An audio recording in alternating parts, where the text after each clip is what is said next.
So guys आपको मालूम है कि ये मेरी हिमालयन 450 इसके ऑलमोस्ट 7 से 8 महीने हो गए। मैंने ऑलमोस्ट दिसंबर एंड में खरीदी थी, तो आप काउंट कर सकते हो सितंबर शुरू हो गया।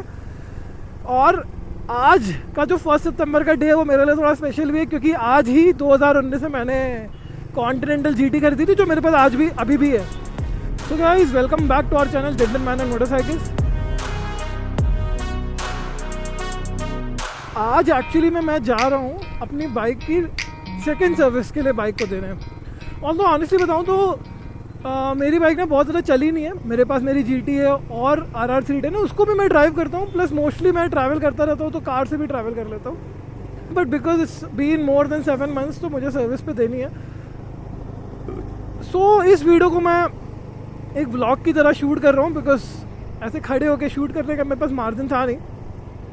On for a small update, I have been driving 2 दिन से BSA गोल्ड स्टार 650। आज भी मैं उसका शूट कर रहा था और कल भी थोड़ा मोड़ा शूट करूँगा, और then maybe this week that video will be out. So ये जो वीडियो होगा, ये वीडियो टोटली मेरे सेकंड सर्विस के एक्सपीरियंस पे और सर्विस रिलेटेड प्रॉब्लम्स, बाइक्स की प्रॉब्लम रिजॉल्व हो पा रही है कि नहीं हो पा रही है, और बिल और अमाउंट से रिलेटेड पूरा होने वाला है। तो मैं आपको मोटा मोटा बता देता हूँ कि इस 6 महीने में मेरी बाइक्स में प्रॉब्लम क्या क्या आ रही है, जो मैं एक्सपेक्ट कर रहा हूँ कि सर्विस में रिजॉल्व हो जानी चाहिए। सबसे पहले तो ऑब्वियस प्रॉब्लम से शुरू करते हैं। ऑब्वियस प्रॉब्लम्स ये हैं कि ब्रेक्स फील हो रही है मुझे बहुत ज़्यादा, खास करके पीछे वाली। और because it's an adventure bike, I tend to put rear brake more than the front brake, maybe because of that reason.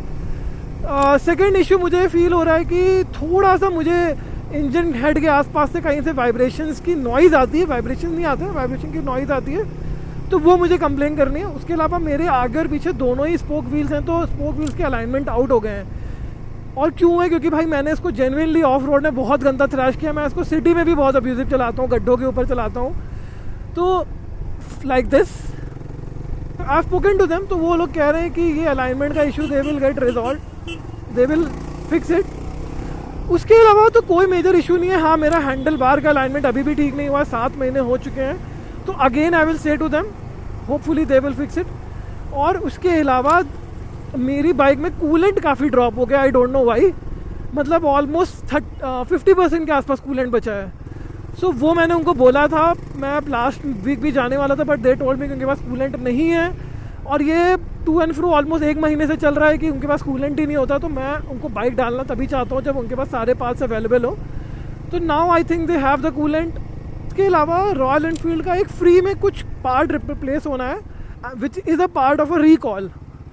सो वो पार्ट आई थिंक उनके पास अवेलेबल होगा, तो वो पार्ट भी रिप्लेस होना है। तो इतना मोटा मोटा चीज़ होनी है जिसमें कि बेसिक ऑल ओवर सर्विस होनी है, अलाइनमेंट, और ऑब्वियसली जो वाइब्रेशंस के इश्यूज़ हैं वो उनको देखने हैं। अगर they can fix this handle bar, because मैं बहुत बार बोल चुका हूँ ये हैंडल बार का प्रॉब्लम अभी तक फिक्स हुआ नहीं है, तो if they can fix the handle bar, well and good. If they can't, I'm fine. I'm already living with it anyways. I've got used to it.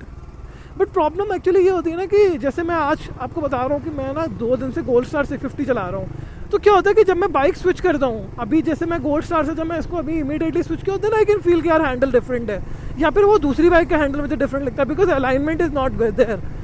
Although जब मैं अपनी RR चलाता हूँ या GT चलाता हूँ तो मुझे फील होता है, क्योंकि उनका हैंडल बार स्टाइल है नहीं। बट उसके अलावा मैं कोई भी बाइक चलाता हूँ मुझे काफ़ी डिफरेंट फील होता है। और ये मतलब क्या ही बोलूँ, ये प्रॉब्लम है। और जब मैंने हंटर खरीदी थी तब भी ये प्रॉब्लम थी, एट द एंड वो कभी प्रॉब्लम रिजॉल्व हुई नहीं। तो ये यार थोड़ा हैंडल बार और जैसे ये क्वालिटी इश्यूज़, मेरी बाइक का टेल में भी प्रॉब्लम थी, tail was also not aligned.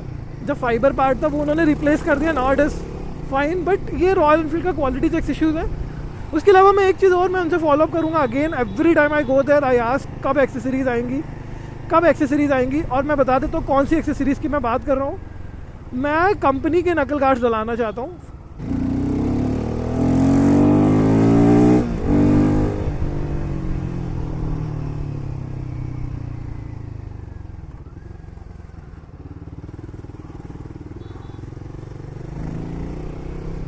या so coming back to the point, जो कंपनी ने मुझे नकल कार्ड्स दिखाए हैं, मुझे उनकी डिज़ाइन बहुत अच्छी लग रही है, तो मैं उनका वेट कर रहा हूँ। उसके अलावा ऑब्वियसली आधे हिमालयन 450 के ओनर्स वेट कर रहे हैं ट्यूबलेस स्पोक व्हील्स। एक चीज़ जिसमें मैं बहुत ज़्यादा इंटरेस्टेड हूँ वो है रैली सीट, क्योंकि rally seat is a flat bench seat I just want to try it out, मतलब एक बार अवेलेबल होगी तो मैं एक लगा के ट्राई करके एक राउंड लगाऊंगा, नहीं अच्छी लगी तो नहीं लूँगा। मेरे पास GT की 3 सीटें पड़ी हुई हैं यार, इट्स गुड। सीट चेंज करो, थोड़ा डिज़ाइन चेंज होता है, थोड़ा एक्सपीरियंस चेंज होता है, ऐसे कॉमन सी बनी रहती है ना बाइक एक जैसी, तो मोनोटोनस फील होने लगता है। तो I like to swap things out. बाकी मुझे बहुत सारे लोगों का क्वेश्चन आया था कि आपको ना ये स्विच गियर्स में कोई इशू आ रहा है कि नहीं आ रहा, तो मुझे कोई इशू अभी तक आ नहीं रहा है स्विच गियर्स में, थैंकफुली।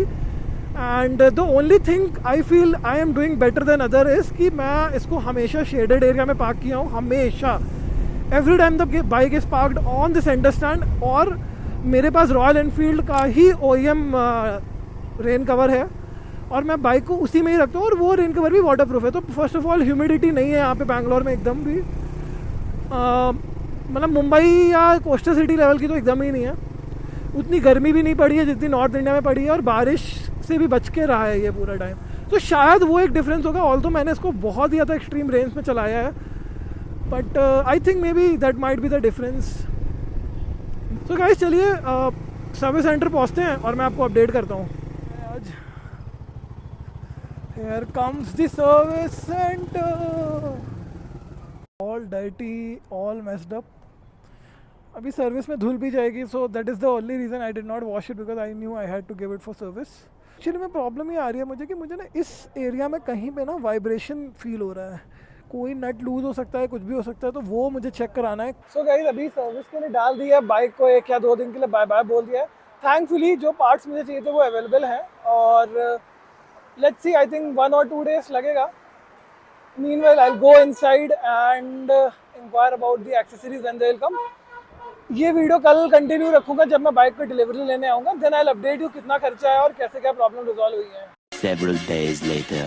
सो गाइस अभी मुझे बाइक सर्विस होके मिल गया है और I am just going on a test ride. अब विश्वास नहीं मानो कि बहुत पहले आ गया था, मैं दिन में आ गया था एक्चुअली, और इन्होंने मुझे बाइक डिलीवर करने में रात कर दिया है। और अभी भी कुछ इश्यूज़ है जो रिजॉल्व नहीं हुए, और वो बोल रहे हैं कि आप 1 दिन और ले आना बाइक को।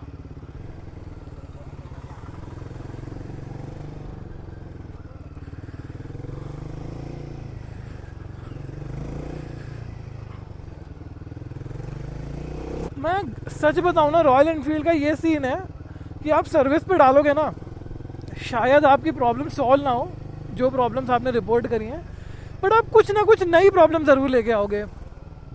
अभी मैं बताता हूँ कि मेरे को नई प्रॉब्लम क्या समझ में आ रही है। मैंने ऑल्सो इनको कंप्लेन करी थी कि ब्रेक्स में प्रॉब्लम आ रही है, शायद तो ब्रेक पैड घिस गया होगा, I don't know, but brakes better होने की जगह, ब्रेक पैड चेंज करने की जगह, I don't know what they have done, brakes एकदम ही नहीं लग रही हैं। इतनी स्लिपरी ब्रेक्स लग रही हैं कि इंक्लाइन में बाइक रुकी ही नहीं रही है। सी फुल पावर,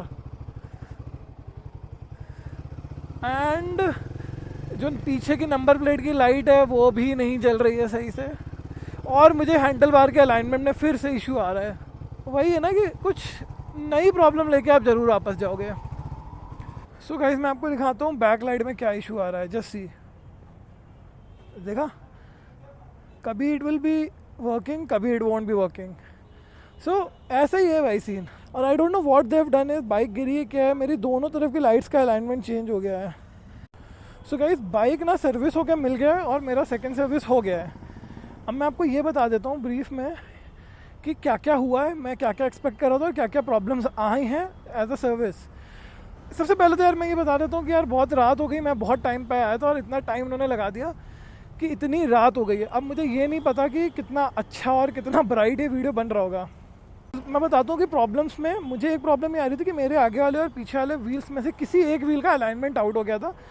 अलाइनमेंट बेसिकली जो स्पोक्स होते हैं वो मिसअलाइन हो जाते हैं लूज़ होकर, क्योंकि मैंने ऑब्वियसली बहुत ऑफ रोडिंग करी थी, तो वो प्रॉब्लम मेरी सॉल्व हो गई। मैंने टेस्ट ड्राइव करके चेक करा है। स्टीयरिंग थोड़ी सी टाइट स्टिफ सी थी, वो नॉर्मल हो गई है। ब्रेक्स आई डोंट नो क्या किया इन्होंने, ब्रेक्स एकदम नहीं लग रहे।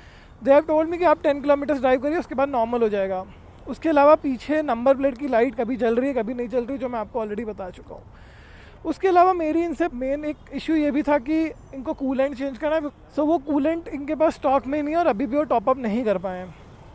सो टोटल मेरा बिल आया है 616 रुपये, जिसमें से इन्होंने चेन ल्यूबिंग करी है और इंजन ऑयल रिप्लेस नहीं किया है, सिर्फ इंजन ऑयल टॉपअप किया है।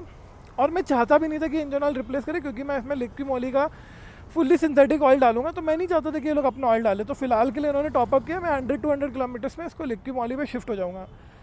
और स्टीयरिंग स्टेम जो कि फ्री ऑफ कॉस्ट एक रिकॉल आया था रॉयल एनफील्ड की तरफ से, तो वो मेरी बाइक में भी एलिजिबल था और वो भी चेंज हुआ है। उसके अलावा consumables they have charge 120 rupees almost. और क्योंकि मैंने 6 महीने के बाद सर्विस कराई है, तो मेरा इन्होंने 236 रुपीज़ सर्विस कूपन का चार्ज किया है। उसके अलावा व्हील अलाइनमेंट और रेयर स्टेम फास्टनिंग के कोई चार्जेस नहीं लिए, तो टोटल करके मेरा आया 660, जिसमें से 93 रुपीज़ तो टैक्स ही है, तो ऑलमोस्ट 523-24 रुपीज़ चार्जेस आए। तो charges is not too much high. और मुझे ये भी पता चला है कि ऑलमोस्ट 10,000 किलोमीटर पे ऑयल चेंज करते हैं, तो सेकंड सर्विस पे मोस्टली ऑयल चेंज नहीं करते हैं। तो ये भी एक गुड इन्फॉर्मेशन है। ऑल्दो ये मैनुअल में भी मैंने पढ़ी थी। ब्रेकिंग की प्रॉब्लम तो और बढ़ गई है, व्हील अलाइनमेंट सॉल्व हो गया है। बहुत सारे लोगों ने मुझे मैसेजेस में पूछा था कि जॉयस्टिक का बहुत सारे लोगों को इश्यूज़ आ रहा है। तो न्यूज़ ये है कि शायद रॉयल एनफील्ड बहुत जल्दी ये जॉयस्टिक का भी एक रिकॉल लाने वाला है। जिनको भी को प्रॉब्लम आ रही है या फिर प्रॉब्लम आ सकती है, उनकी चेंज हो जाएगी। और अभी मैं ऑफ रोड पैच पे जा रहा हूँ ना, तो मैं आई कैन टोटली फील कि मेरा अलाइनमेंट एकदम सॉर्ट हो गया, और जो हैंडल बार का कोन का भी इशू था ना, वो भी एकदम सॉर्ट हो गया है। तो दैट इज़ एटलीस्ट सॉर्टेड। और बट ब्रेक एकदम नहीं लग रही है यार, मतलब इन्होंने पता नहीं क्या किया, ब्रेक पे ऑयल डाल दिया है, लुब्रिकेंट डाल दिया, आई don't know what they have done. Service से रिलेटेड या फिर हिमालयन 450 से रिलेटेड कोई भी क्वेश्चन हो, please put down in the comment section below, and please do like, share and subscribe. Also go to our Instagram channel. I keep on posting lot of stuff there also. And thank you guys for watching this video. See you in next video. Bye bye.